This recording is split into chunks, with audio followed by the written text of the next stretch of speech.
Good morning students. बेटा last class में हम लोग चल रहे थे, हमारा फंक्शंस के टाइप हम पढ़ रहे थे। तो मैंने आपसे कहा था बेटा लास्ट क्लास में हम अगले में लॉग पढ़ के फंक्शन हमारा क्लोजअप हो जाएगा। चलिए लॉग की बात करते हैं बेटा। बेटा तो पहली बात तो मैं आपसे बोल दूं कि लॉग 1914 के अंदर जॉन नेपियर नाम के साइंटिस्ट ने दिया था। क्यों दिया था जरा वो भी समझना। बेटा 16वीं सेंचुरी के अंदर हम लोग ट्राई कर रहे थे कि चंद्रमा से दूरी कितनी है, सूरज से दूरी कितनी है, हम वो दूरी मेजर कर सके। मतलब लॉन्ग डिस्टेंस मेजरमेंट बेटा उस टाइप पे हम कर रहे थे। क्लियर हुआ नहीं हुआ? बट बेटा उस समय बेटा हम लोगों के पास कंप्यूटर्स नहीं थे, ठीक है ना। तो जॉन नेपियर ने क्या किया बेटा, जॉन नेपियर ने ऐसे टेक्निक्स डेवलप की जिससे कि हम हैवी कैलकुलेशंस को इजीली कैलकुलेट कर पाए, ठीक है ना। तो जैसे कि हम जानते हैं एक्सपोनेंशियल फंक्शन, मैंने आपसे कहा होगा एक्सपोनेंशियल फंक्शन क्या होता है। जैसे मैंने बोला 64 क्या लिखूंगा मैं 64 को लिखूंगा 8 स्क्वायर, क्या लिखूंगा 8 स्क्वायर, ठीक है। तो जॉन ने क्या किया कि जो मेरा एक्सपोनेंशियल है अगर मैं उसका ठीक उल्टे की बात करूं कि 64 का मतलब 8 स्क्वायर है, तो अगर मैं ये बोलूं कि भाई 8 की कितनी पावर 64 होगा तो आंसर क्या होगा 2। तो बेटा मैंने क्या किया, कुछ टर्म्स को जो भी मैं मेजरमेंट कर रहा था वो किसी फिक्स नंबर के पावर में रखना स्टार्ट किया। आपने देखा होगा आपकी जितनी भी कैलकुलेशन होती है कॉमनली वो फिक्स 10 की पावर में सबसे ज्यादा रखी जाती है ना। 10 की पावर -19, 10 की पावर -16, 10 की पावर +32। क्लियर हुआ नहीं हुआ? क्यों? जॉन की वजह से। जॉन ने क्या कहा था कि बजाय मैं इस तरह लिखने की मैं फिक्स की पावर बोल दूं कि भाई 10 की पावर कितना होगा, 10 की पावर इतना भाई मेरा आंसर है, ठीक है। तो इससे क्या हुआ, इससे बेटा ये हुआ कि अगर मुझे y इज इक्वल टू 10 की पावर 9 10 की पावर 14 लिखना था, क्या लिखना था 14, तो मैंने क्या बोला, मैंने लॉग के अंदर बोला कि भैया ये बताओ कि 10 की कितनी पावर 10 की पावर 41 होगा। क्लियर हुआ नहीं हुआ? मतलब इसका कहने का मतलब क्या है, मेरे कहने का मतलब ये है कि उन्होंने कहा कि log बेस 10 मतलब पक्का 10 की बात चल रही है, ठीक है। और अब मैं y की जगह डाल दे रहा हूं बेटा कितना 14। क्लियर हुआ नहीं हुआ? तो log ने कहा, जॉन ने क्या कहा कि 10 की ये जो मेरे पास नंबर आया ये y, ये 10 की कितने पावर में है बेटा 14 पावर में। आप जानते हो तो आंसर क्या हो जाएगा बेटा 14 हो जाएगा। क्या क्लियर हुआ नहीं हुआ? तो इससे क्या हुआ बेटा, एक मेरे पास 6 क्राइटेरिया बन गया कि भैया मैं 10 की पावर में ही बात करूंगा तो जो कैलकुलेशन 14 मतलब 10 की पावर 14 आने वाली थी, 10 की पावर 14 मतलब 10 के आगे 14 जीरो आने वाली थी, उसको मैं 614 लिख दूंगा। क्या कर दूंगा, सिर्फ 14 कर दूंगा। तो उससे क्या हुआ बेटा, मेरी जो कैलकुलेशन 10 की पावर 14 में चल रहे थे, जो मेरे ग्राफ 10 की पावर 14 के अंदर बन रहे थे बेटा, वो बेटा बजाय इतने बड़े बनने के वो ओनली पावर के अंदर बनने लगे। क्लियर हुआ नहीं हुआ? क्यों? क्योंकि उन्होंने बेस को डिफाइन कर दिया। क्या सभी को समझ में आया नहीं आया? ठीक है, क्या क्लियर हुआ सभी को नहीं हुआ? तो बेटा यहां से मेरे पास लॉग आया और जो एक्सपोनेंशियल था वो उसका ये ठीक उल्टा था। हम वहां पे नंबर को पावर में कन्वर्ट करते थे, यहाँ पे हम पावर को ही निकाल पावर की बात कर रहे हैं। तो बेटा इसलिए बेटा एक्सपोनेंशियल टर्म को हम एंटी लॉग भी बोलते हैं। क्या बोलते हैं? Anti log. उसको पढ़ते कैसे है सर? तो बेटा इसको मैं कैसे पढ़ूंगा, देखो पढ़ने का तरीका हो देख लेना, दोनों का पढ़ने का तरीका। जैसे मैंने यहाँ पे बोल दिया, मैंने एग्जाम्पल यहाँ पे दिया है कि अगर मैं 64 क्या लेता हूँ 8 स्क्वायर, तो मैं क्या बोलूंगा इधर कि भैया 64 8 की कितनी पावर है 2 है। 64 8 की कितनी पावर में 2 पावर में, ठीक है। क्लियर हुआ नहीं हुआ? अरे भाई मान लो मैं बोलता कि बेस 2 ले लेता, ये अपना 2 ले लेता, तो मैं और यहाँ पे 64 लिखता, तो मैं क्या बोलता कि भैया बताओ 64 2 की कितनी पावर में, तो मैं बोलता बेटा 9 पावर है इसकी। 64 का मतलब 2 की पावर 9, मतलब मुझे आंसर क्या मिलता 9 पावर है। क्या सभी को समझ में आया नहीं आया? या फिर मैं लिखता इधर मैं लिख देता 8, 8 का मतलब क्या होता है 2 क्यूब, 8 का मतलब क्या होता है 2 क्यूब। तो अब मुझसे पूछता कि बताओ ये 2 क्यूब 2 की कितनी पावर है, तो भाई 2 3 पावर है। क्या क्लियर हुआ नहीं हुआ? ठीक है। तो बेटा इसको लिखने का तरीका क्या होता है बेटा, पहली बात तो जरा समझना कि ये जो नीचे मेरे पास बैठा, ये जो नीचे मेरे पास बैठा वो कौन था, ये वाला नंबर, ठीक है। और हम जानते हैं इसको मैं क्या बोलता हूँ बेटा, इसको मैं बोलता हूँ बेस। क्या बोलता हूँ बेटा मैं, इसको मैं बोलता हूँ बेस। तो बेटा ध्यान रखना इधर भी बेटा मैं इसको बेस बोलूंगा। क्या बोलूंगा, बेस बोलूंगा। क्या क्लियर हुआ नहीं हुआ? ठीक है। तो पहले तो ये देखो एक्सपोनेंशियल को हम कैसे बोलते हैं, इसको मैं बोलूंगा exponent of 2, exponent of 2 to the base 8। Exponent of 2 एक एक्सपोनेंशियल फंक्शन है 2 मेरा, टू द बेस 8, बेस क्या है 8, वो कितना होगा 64 होगा, ठीक है। एक्सपोनेंट की जगह एग्जामिनर एंटी लॉग भी यूज कर सकता है word, anti log of 2, anti log of 2 to the base 8 कितना होगा 64 होगा, मतलब 8 की पावर 2 कितना होगा बेटा 64 होगा। क्या समझ में आया, नहीं आया? और बेटा इसी को जब मैं लॉग के अंदर बोलूंगा तो मैं क्या बोलूंगा, मैं बोलूंगा log 64, log 64 to the base 8 is 2। Clear हुआ? log 64 to the base 8 is 2। क्या सभी को समझ में आया, नहीं आया? क्लियर? तो बेटा यहाँ पे हमने क्या देखा, यहाँ पे हमने क्या देखा बेटा, यहाँ पे हमने देखा कि log 64 जो मेरे पास था, तो log 64 का मतलब क्या होता है बेटा, log 8 और इसको बोल दूं मैं 2 स्क्वायर बोल दूं, दैट इज 2 आ गया। ओके बेटा, अगर यहाँ पे मैं सिर्फ 8 लेता तो क्या होता, अगर मैं 8 लेता तो क्या होता, 8 की कितनी पावर है बेटा, 1 है। 8 की कितनी पावर है, 1 है। अच्छा, अगर मैं 2 लेता तो 8 स्क्वायर की कितनी पावर है, 2 पावर है। अगर मैं यहाँ पे 3 लेता तो मुझे क्या मिलता, 3 मिलता। इसका मतलब लोगों ने क्या देखा कि मेरा आंसर क्या आ रहा है, अगर ये दोनों सेम हो जा रहे हैं तो मेरा आंसर क्या आ रहा है, मेरा ये जो पावर है बेटा वही मेरा आंसर आ जा रहा है। ओके, तो बेटा यहाँ से मेरे पास एक प्रॉपर्टी क्या निकली कि अगर मान लो मेरे पास कभी भी इस तरह से आता है log a to the power b, तो बेटा मैं इस ए बी को आगे की तरफ मूव करा देता हूं। क्या करा देता हूं, मैं इस बी को आगे की तरफ मूव करा देता हूं। क्लियर हुआ, नहीं हुआ? चलिए आगे बढ़ते हैं। ठीक है, दूसरी बात बेटा, मैं अगर लॉग के अंदर 2-3 प्रॉपर्टी की बात करूं बेटा, दूसरी प्रॉपर्टी बेटा मेरे पास आई log a into b is equal to log a। चलो इसके बारे में हम आगे बात करेंगे, पहले इधर बात करते हैं कि log आखिर होता क्या है। ठीक है, देखो मैंने log a एक, अगर मैंने कहा ना log अगर दोनों सेम हो जाए तो क्या होगा, मान लो मैंने कहा 1 होगा, अगर मान लो मुझे नहीं पता क्या होगा, मैं y मान लेता हूँ y होगा। ठीक है, तो फिर से वही बात, ये महोदय इधर भागेंगे, याद है ना कि ये मुझे 64 कब मिलेगा, यहाँ पे 64 कब मिलेगा बेटा, जब मैं log को हटाऊं। तो log को हटाने का मतलब एक्सपोनेंशियल हो गया, तो बेटा एक्सपोनेंट को हटाने का तरीका log, जब एक्सपोनेंट हटेगा तो log लग जाएगा, log हटेगा तो एक्सपोनेंट लग जाएगा। क्लियर हुआ, नहीं हुआ? तो अगर log हटेगा तो एक्सपोनेंट लगेगा, इसका मतलब 8 को कहां भागेगा बेटा, मेरा 8 भागेगा इधर भागेगा, और ये जो 2 होगा बेटा वो 8 के सर पे बैठ जाएगा। क्लियर हुआ, नहीं हुआ? तो देखो अगर मैं इस log को हटाता हूं तो मुझे क्या मिलेगा, 64। 8 जो था वो इधर भागेगा और जो 2 था बेटा वो उसके सर पे बैठ जाएगा। 8 तो अभी बेस है, इधर आएगा तो भी बेस रहेगा। क्या क्लियर हुआ, नहीं हुआ? क्या रहेगा, बेस रहेगा। क्लियर? तो बेटा इधर जो मेरे पास था, जैसे मैं इसको a को उधर लेके जाऊंगा तो मुझे क्या मिलेगा, a to the power y, और इधर कंपेयर करूंगा, बेस दोनों सेम है तो मुझे y कितना मिल गया, 1। मतलब अगर ये दोनों सेम हो बेटा तो आउटपुट ऑलवेज क्या होगा, 1 होगा। क्लियर? यहाँ से बेटा 2 तो 2 होगा, 3 तो 3 होगा, इसका मतलब अगर मैं 3 को आगे ले जाऊं तो बेटा मेरे पास काम बन जाएगा। क्लियर हुआ, नहीं हुआ? हाँ जी, तो बेटा हमारे पास पहली प्रॉपर्टी कि अगर log x base a is equal to y है तो बेटा a इधर, जब मैं log को हटाऊंगा तो a इधर भागेगा और जो आउटपुट था वो a के सर पे बैठ जाएगा। पहली बात। तो दूसरी बात, अगर दोनों सेम तो आंसर बनाएगा। और तीसरी बात, अगर मैं x की पावर n करता हूं तो बेटा मैं इस पावर को आगे मूव करा सकता हूं। क्या क्लियर हुआ, नहीं हुआ? ठीक है, अब अगला पॉइंट समझना बेटा। बेटा एक्चुअल में क्या है, log मेरे फंक्शन को बहुत छोटा कर देता है, बहुत छोटा कर देता है। जैसे मैंने बोला हूं log टू दी पावर, मैंने मान लो 10 टू दी पावर 1, मतलब 10 की पावर है बेटा 1, 1, 10, 100, 1000, 10,000, लाख, 10 लाख, मैंने 10 की पावर 10 लाख कर दिया। ठीक है, और एक मैंने इसका लॉग लगा दिया।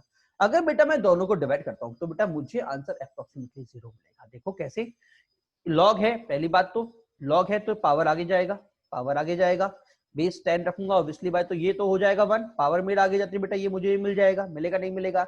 ये क्या होगा बेटा 10 की पावर 7, और ये 10 की पावर 1 लाख। हम जानते हैं log a, मतलब अगर a की पावर x अपॉन a की पावर y कितना होता है, कितना होता है बेटा, हम जानते हैं a की पावर x माइनस y होता है, a की पावर x माइनस y होता है नहीं होता? इसका मतलब ये ऊपर जाएगा, मतलब मुझे ये मिलेगा।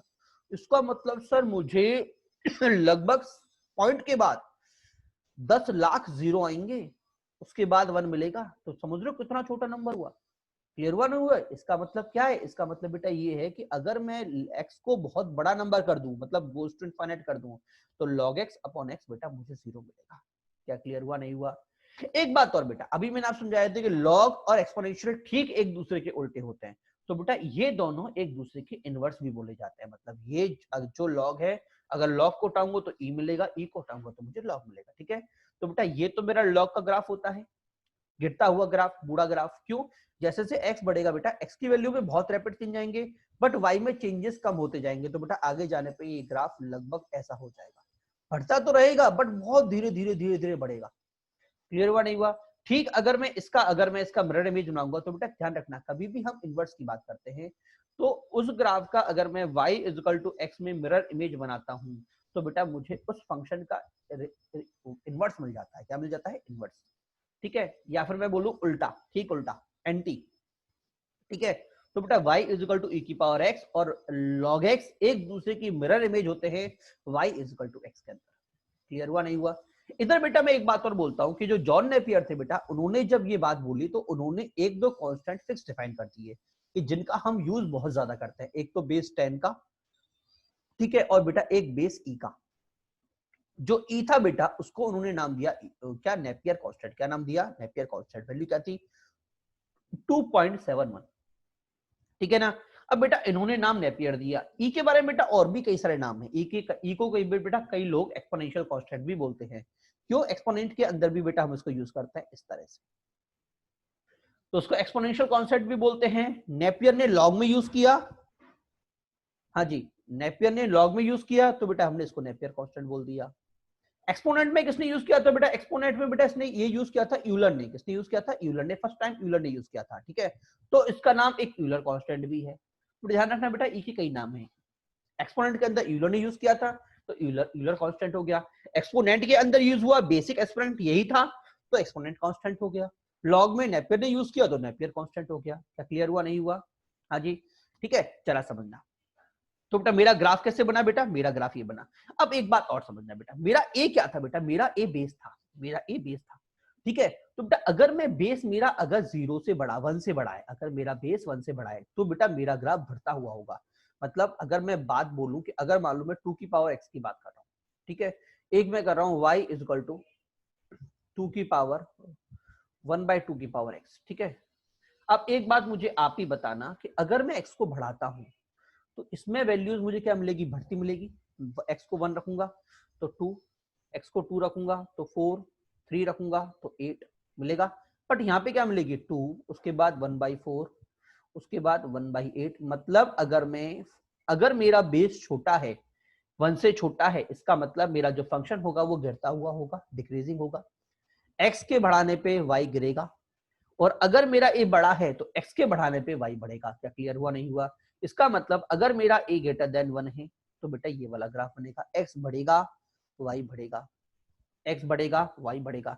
बट बेटा अगर मेरा a 0 से लेके 1 के बीच में है तो x तो बढ़ेगा बट y मेरा गिरेगा। ठीक है ना? राइट टू लेफ्ट फॉल कर रहा है। ध्यान रखना, अगर राइट टू लेफ्ट जाने पे बेटा मेरा फंक्शन राइज करता है, मतलब x बढ़ रहा है y बढ़ रहा है, तो बेटा हम इसको बोलते हैं इंक्रीजिंग फंक्शन। ठीक है, और x to right left to right जाने पे अगर मेरा ग्राफ गिरता है तो बेटा हम इसे बोलते हैं डिक्रीजिंग फंक्शन। क्लियर हुआ नहीं हुआ? चलिए आगे बढ़ते हैं। बेटा मैं ग्राफ की बात करूं तो ये मेरा ग्राफ हो गया। ठीक है, अब बेटा इधर कुछ कंडीशन और याद रखिएगा। हाँ जी, एक बात और बेटा, अगर बेटा मैं इनइक्वलिटी की बात करता हूं तो बेटा ध्यान रखना, इनइक्वलिटी के अंदर एक कॉन्सेप्ट मैं आपको और बता देता हूं। अगर बेटा मेरा कोई भी फंक्शन इंक्रीजिंग है, क्या है? इंक्रीजिंग है। मान लो ये मेरा f है, ठीक है, और एक मैंने फंक्शन ले लिया ये रहा, ये मेरा g है।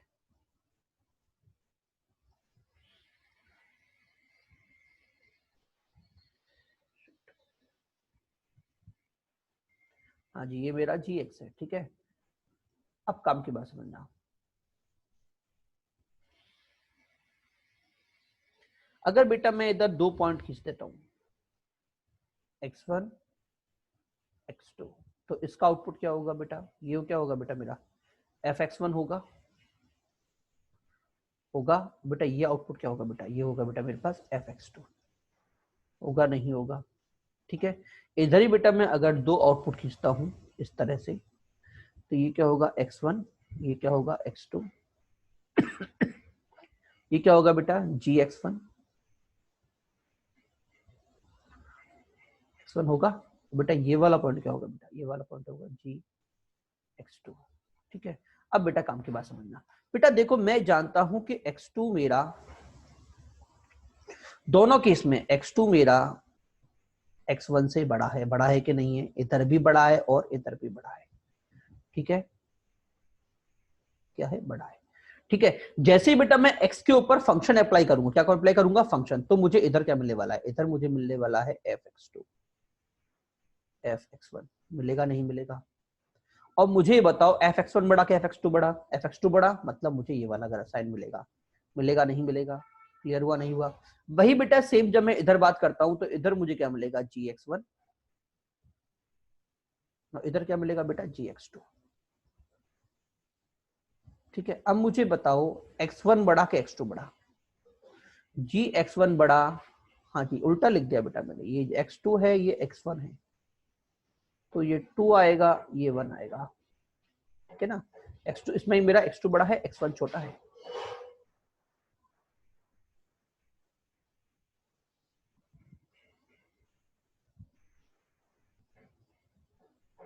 x2 is greater than x1, gx2 और gx1। हाँ जी, इधर x2 बड़ा तो fx2 बड़ा, x2 बड़ा तो fx2 बड़ा, x1 छोटा तो fx1 छोटा। बट बेटा अगर मैं इधर बात करूं x2 बड़ा कि x1 बड़ा, देखो ध्यान से देखो, gx1 बड़ा gx2 छोटा, मतलब मेरा gx1 बड़ा gx2 छोटा। x2 बड़ा था बट gx2 छोटा था, तो बेटा जब मेरा ग्राफ इंक्रीजिंग होता है तो बेटा अगर मैं किसी भी इनपुट पे फंक्शन अप्लाई करता हूं तो साइन सेम रहता है, ठीक है?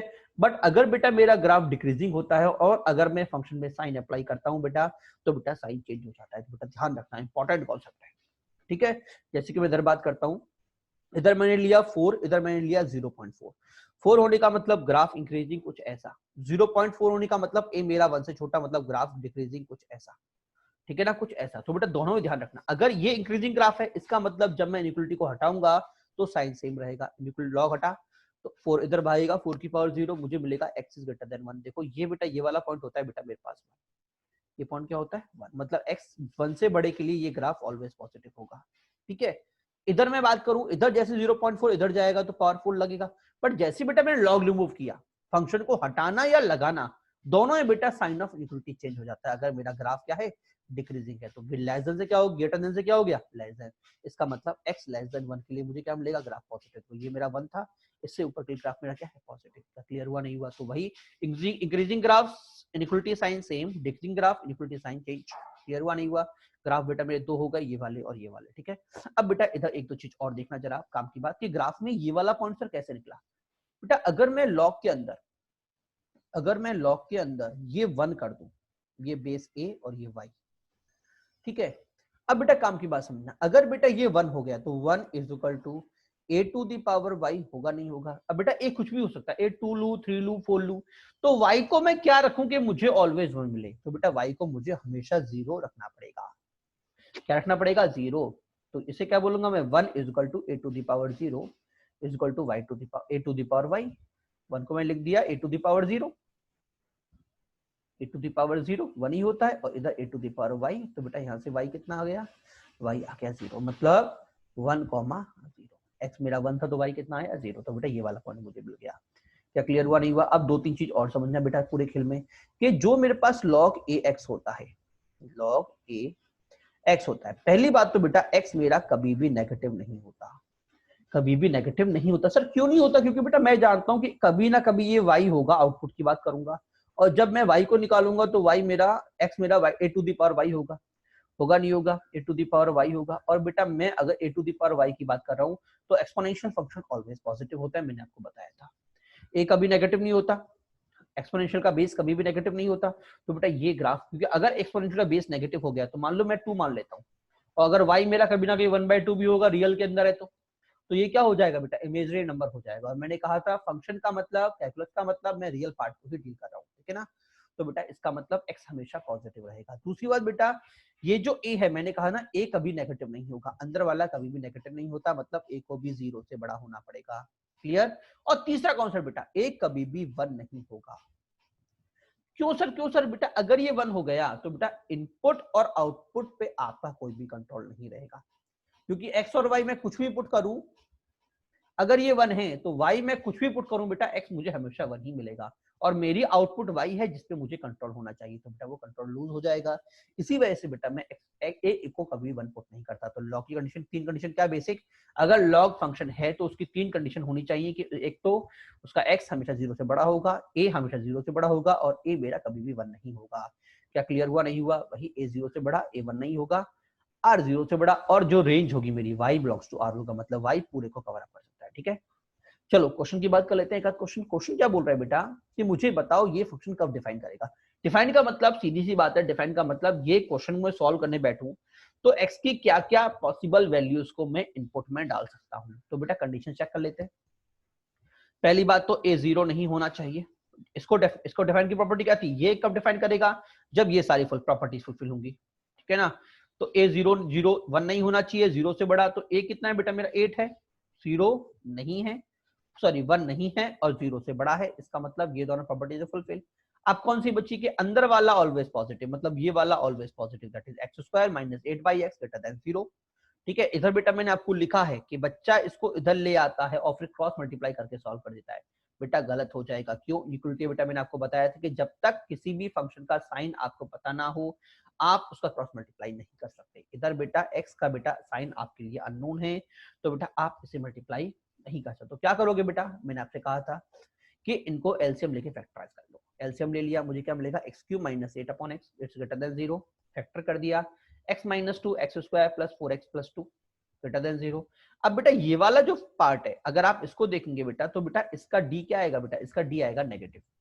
d नेगेटिव a पॉजिटिव, मतलब ग्राफ ऑलवेज ऊपर, इसका मतलब ये वाला पार्ट ऑलवेज पॉजिटिव। और बेटा इनइक्वालिटी बेटा मैंने आपको बताया था कि अगर कोई फंक्शन ऑलवेज पॉजिटिव है तो वो इनइक्वालिटी के अंदर पार्टिसिपेट नहीं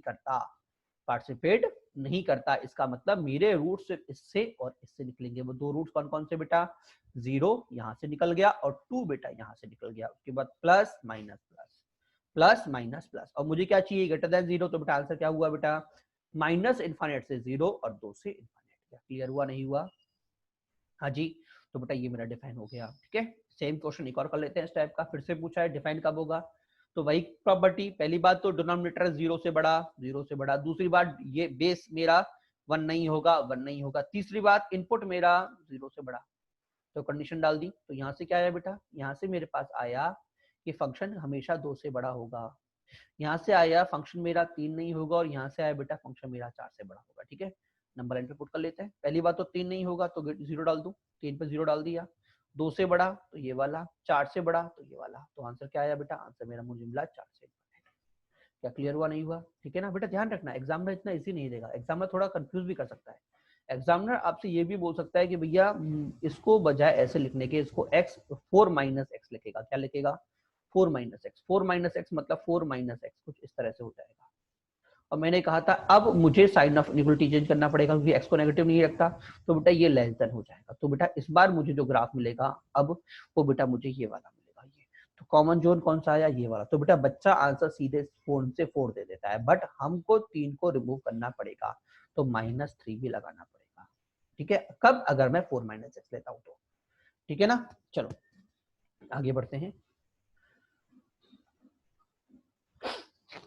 बेटा देखिए लॉग की कुछ बेसिक प्रॉपर्टीज हमारे पास हैं। हाँ जी, आपको उल्टा याद रखना है कि log a m into n is equal to log m plus log n होगा। ठीक है, log m by n is equal to log n minus log n। बेटा कुछ नहीं है, ध्यान रखना बेटा लॉग की प्रॉपर्टीज अगर आपको याद रखनी है, ये मैंने ऊपर जो सही लिखाई थी वो पैटर्न थोड़ा ज्यादा सही था, ये रही। हाँ, log ab is equal to log a plus log b, log a by b is equal to log a minus log b। ठीक है बेटा, देखो एक्सपोनेंशियल वाला कॉन्सेप्ट याद रखिए। अगर मैं करता हूं a की पावर x, जरा समझना, अगर मैं कभी भी करता हूं बेटा a की पावर x इंटू a की पावर y, कितना होता है बेटा a की पावर x प्लस y, क्योंकि log का मतलब पावर में खेल रहा हूं। तो बेटा कभी भी अगर log ab आता है तो बेटा आप इसे एडिशन में लिख सकते हैं log a plus log b। Clear हुआ, नहीं हुआ, क्या समझ में आया। अच्छा, a की पावर x अपॉन a की पावर y कितना होता है, a की पावर x माइनस y होता है। तो बेटा अगर मेरे पास कभी भी log a बाई b आता है तो बेटा मैं इसकी जगह log a minus log b भी लिख सकता हूं। ठीक है, अच्छा कभी आपने देखा है a की पावर x प्लस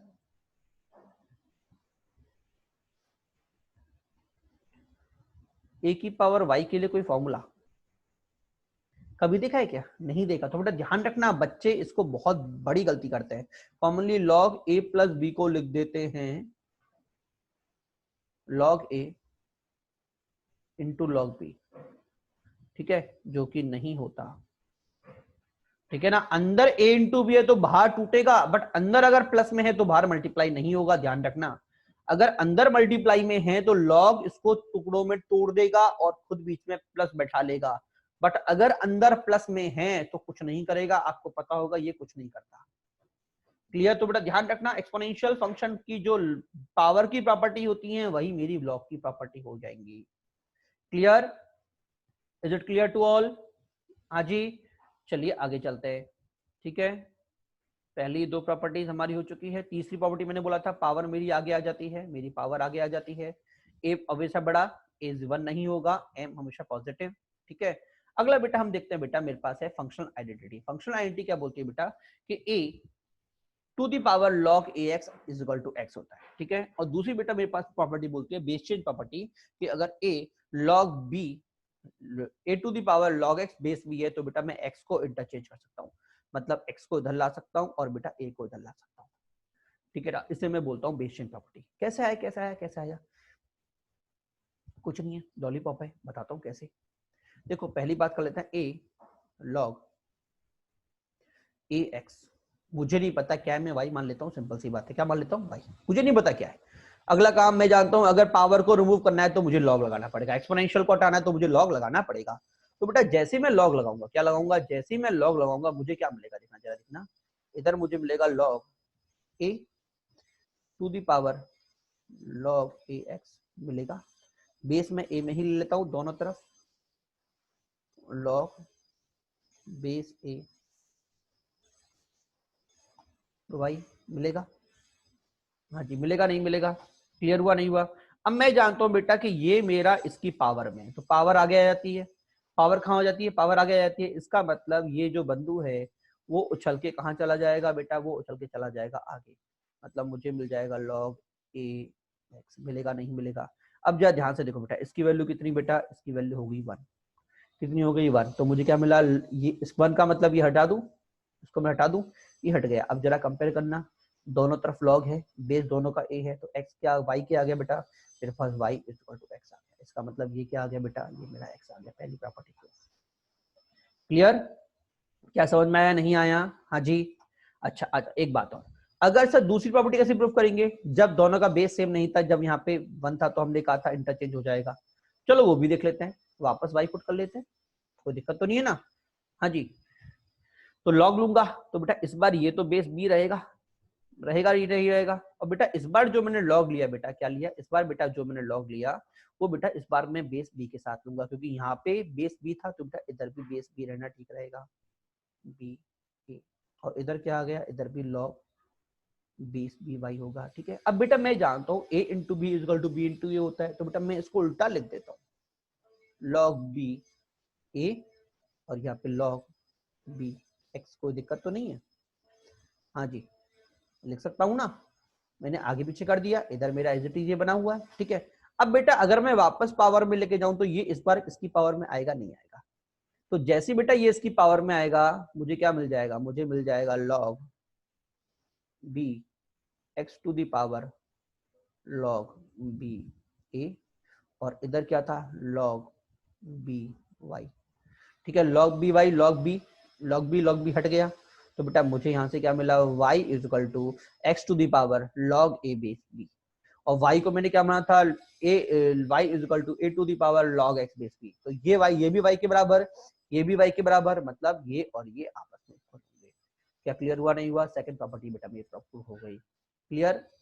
अच्छा अगली देखिए बेटा, अगर बेटा 1 अपॉन लॉग ए एक्स बोलता हूं तो बेटा मैं इसको चेंज कर दूंगा, जब मैं इसको न्यूमरेटर में लेके जाऊंगा तो बेटा मैं इसको चेंज कर दूंगा, क्या कर दूंगा, चेंज कर दूंगा। क्लियर हुआ नहीं हुआ? ठीक है। हाँ जी, मतलब अगर मेरे पास ये है तो बेटा मैं इसको ऐसे भी, बेटा कई बार हमारे काम आ जाती है, जैसे कि मान लो मुझे बेस अपने अकॉर्डिंग चाहिए, मान लो कभी एग्जामिनर ने दे दिया आपको लॉग एक बेस 2, अब मुझे बेस कांस्टेंट चाहिए मान लो, तो मैं क्या करूंगा, मैं इसको उल्टा कर दूंगा, क्या कर दूंगा, मैं इसको उल्टा करके लिख दूंगा 1 अपॉन लॉग 2x। क्लियर हुआ नहीं हुआ? सर होता कैसे, होता कैसे बेटा, कुछ नहीं, फिर से वही कॉन्सेप्ट लगेगा, y मानूंगा, y मान के इधर लूंगा, हटाऊंगा, आंसर मेरा आ जाएगा, ठीक है। बट फिर भी अगर आपको क्वेरी है तो बता देता हूँ, चलो मान लो इसको ए ले लिया मैंने, ठीक है, इसको मैंने बी ले लिया, इसको मैंने बी ले लिया, आउटपुट फिर से वाई मानूंगा। तो बेटा इस बार बेटा मैं एक्सपोनेंशियल नहीं है तो लॉग लगाने की जरूरत नहीं है। अब मैं लॉग को हटाऊंगा, जब एक्सपोनेंशियल था तो लॉग लगाया उसको हटाने के लिए, अब लॉग है तो मैं वापस एक्सपोनेंशियल पे जाऊंगा एक्सपोनेंशियल फॉर्म में लाने के लिए। ध्यान रखना बेटा, अगर एक्सपोनेंशियल है तो लॉग लगा के एक्सपोनेंशियल को हटाओ, अगर एक्सपोनेंशियल नहीं है तो लॉग को हटा के एक्सपोनेंशियल वापस लाओ। तो बेटा मुझे क्या मिलेगा, बी की पावर वाई मिलेगा, नहीं मिलेगा? ठीक है, अगला काम क्या बेटा, अगला काम बेटा अगर मुझे बी चाहिए तो मैं दोनों तरफ से क्या वाई को हटा सकता हूँ, कैसे हटाऊंगा? मैं यहाँ पे क्या बोलूंगा, ए की पावर 1/y is equal to b. लूंगा नहीं लूंगा? क्या इतना समझ में आया, नहीं आया? ठीक है, अब मैं क्या बोलना चाह रहा हूँ, अब बेटा मैं दोनों तरफ लॉग लेना चाह रहा हूँ। तो अगर मैं दोनों तरफ लॉग ले लूं और बेस ए के साथ, तो ये भी क्या होगा, बेस ए 1/y, और बेटा इधर क्या हो जाएगा, लॉग बेस ए। होगा नहीं होगा? बेटा मैं जानता हूँ पावर मेरी कहाँ कूदेगी, आगे कूदेगी, तो पावर मेरी आगे कूद गई, मतलब ये बिंदु हटके कहाँ पहुंच गए, 1/y आगे पहुंच गए। ठीक है ना, ये लॉग ए कितना हो गया, 1 हो गया, मतलब ये महोदय को मैं हटा दूं 1 होते। क्लियर हुआ नहीं हुआ? हाँ जी, क्या समझ में आया, नहीं आया? अरे ए ये कितना हो जाएगा, 1। ये कहाँ पे था बेटा, ये अभी इसकी पावर में था, तो पावर से इधर आ गया, पावर से इधर आ गया। तो अगली स्टेप में सीधे लिखता हूँ 1/y is equal to log a b. तो बेटा y कितना आ गया, y मेरा आ गया 1/log 1/log base A B. अब जब ध्यान से देखो, मैंने y कैसे माना था, मैंने y माना था log a बेस b, और y मेरा यहाँ पे क्या आ गया, 1/log b बेस a। मतलब बेस को चेंज करती बेटा फंक्शन मेरा डिनोमिनेटर में चला गया। क्लियर हुआ नहीं हुआ? तो बेटा ये वाली प्रॉपर्टी बेटा हमारी प्रूफ। सिमिलर बेटा बेटा मैं इस प्रॉपर्टी को प्रूफ कर सकता हूँ। इसका बेटा कई बार बहुत हैवी यूज होता है। क्या यूज होता है बेटा, कि मुझे अगर बेस ये नहीं चाहिए होता, मुझे दोनों को सेपरेट चाहिए होता है, तो बेटा मैं दोनों को अलग अलग कर सकता हूँ। पर ध्यान रखना, जब मैं दोनों को अलग अलग करूंगा तो इनपुट ऊपर जाएगा, बेस नीचे जाएगा, और इन दोनों का जो नया बेस होगा बेटा वो मेरी मर्जी, जो मैं लेना चाहूँ। मतलब बेटा अगर कभी भी एग्जाम में ये आ गया, इस तरह से आपको दे दिया कि सर लॉग √3 और ये √2 दे दिया, सर ये तो मुझे पता ही नहीं है, तो मैं इसको तोड़ के लिख सकता हूँ, ये √2 और ये log √3। ठीक है, बेस जो मैं चाहूं तो दोनों में 2 दे दूं, ठीक है, चाहूं तो दोनों में 3 दे दूं, चाहूं तो दोनों में 100 दे दूं, मेरी मर्जी। बस काम की बात क्या है, ये दोनों टूट जाएंगे, ये ऊपर आएगा, ये नीचे आएगा। बेस कौन सा दूंगा, जो मुझे चाहिए, जिस फॉर्म में मुझे चाहिए। अगर मान लो एग्जाम जो सॉल्व कर समय क्वेश्चन में मुझे क्या मिल रहा है, अगर क्वेश्चन के जो ऑप्शंस हैं, अगर उसमें log√2 बेस 3 मिल रहा है, तो मैं दोनों का बेस 3 लूंगा, जिससे कि ये वाला हट जाएगा, पावर 1/2 निकल जाएगी ना आगे। ठीक है, और अगर मान लो मुझे log3 बेस 2 मिल रहा है, log3 बेस 2 मिल रहा है, तो बेटा मैं बेस 2 ले लूंगा, तो ये वाला हट जाएगा, 1/2 मिल जाएगा, ये बच जाएगा। क्या क्लियर हुआ नहीं हुआ? तो बेटा ये चीज आपको ध्यान रखनी है। ठीक है, तीसरी प्रॉपर्टी। लास्ट क्वेश्चन क्या बोल रहा है बेटा, कि log x ln x अगर आपको बोल रहा है बेटा, इसका मतलब होता है अगर ln लिखा हुआ है तो बेटा बेस ई, क्या लिखा है, बेस ई। इसको मैं बोलता हूँ नेचुरल लॉग। क्या बोलता हूँ, नेचुरल लॉग। ठीक है, और अगर बेस 10 है तो बेटा मैं इसको लिखूंगा कंपाउंड लॉग। क्या बोलता हूँ, कंपाउंड लॉग। ठीक है, चलिए बेटा आगे बढ़ते हैं। एक क्वेश्चन देखिए, find value of x to the power ln y minus ln z, y to the power ln z minus ln x into z to the power ln x minus ln y।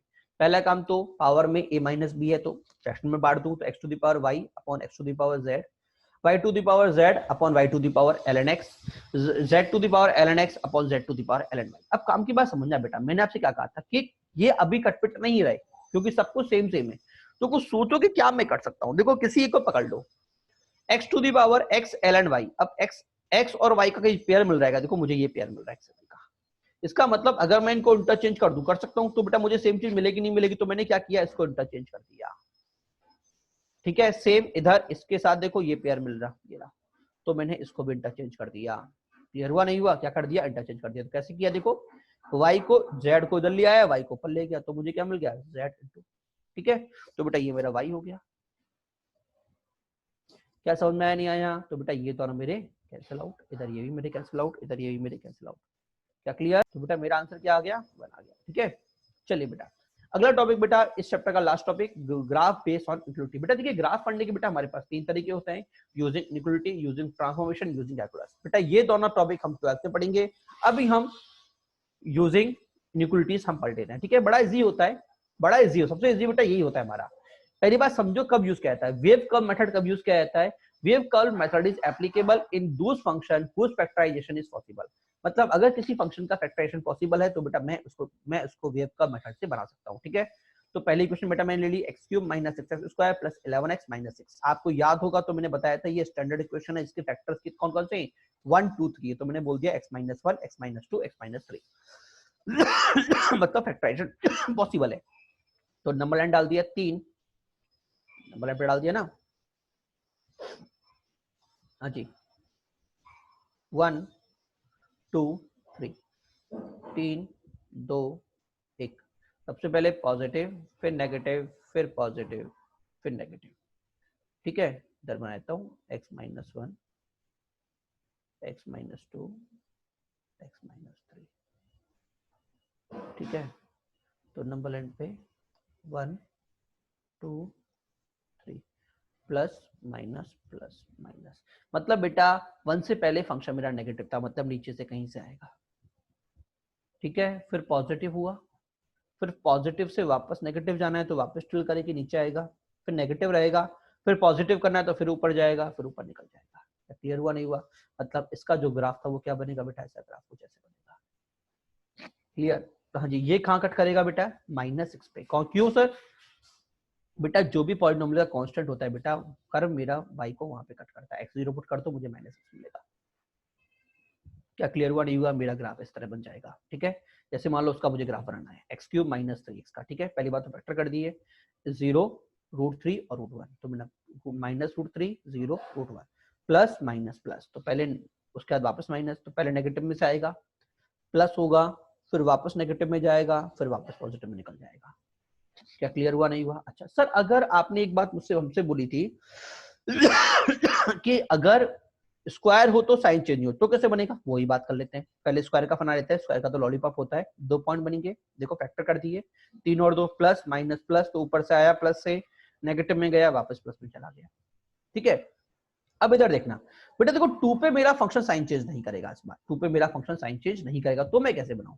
सबसे पहले plus, 4 का आगे plus, फिर minus, 2 पे sign change नहीं मतलब minus, ठीक है। इसका मतलब मेरा फंक्शन नेगेटिव से आया, और बेटा मैं जानता हूं x इक्वल टू 2 पुट करने पे फंक्शन मेरा 0 होगा, तो 2 पे बेटा वो 0 को टच करेगा, बट टच करने के बाद बेटा वो क्रॉस नहीं करेगा, वापस नेगेटिव में ही चला जाएगा। क्लियर? और 4 के बाद क्रॉस करके ऊपर चला जाएगा। क्या क्लियर हुआ नहीं हुआ बेटा? ये बन गया मेरा इसका फंक्शन, ठीक है। अब बेटा मैंने ये आपको क्वेश्चन दिए, होमवर्क आप इनको ट्राई करिएगा, ठीक है ना। बेटा ये आपका इधर बेटा चैप्टर आपका फिनिश।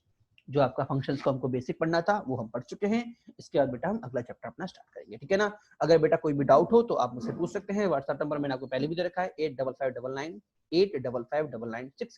मैं यहाँ लिख देता हूँ 8559 68329, ठीक है ना। चलिए बेटा, ओके बेटा, बाय।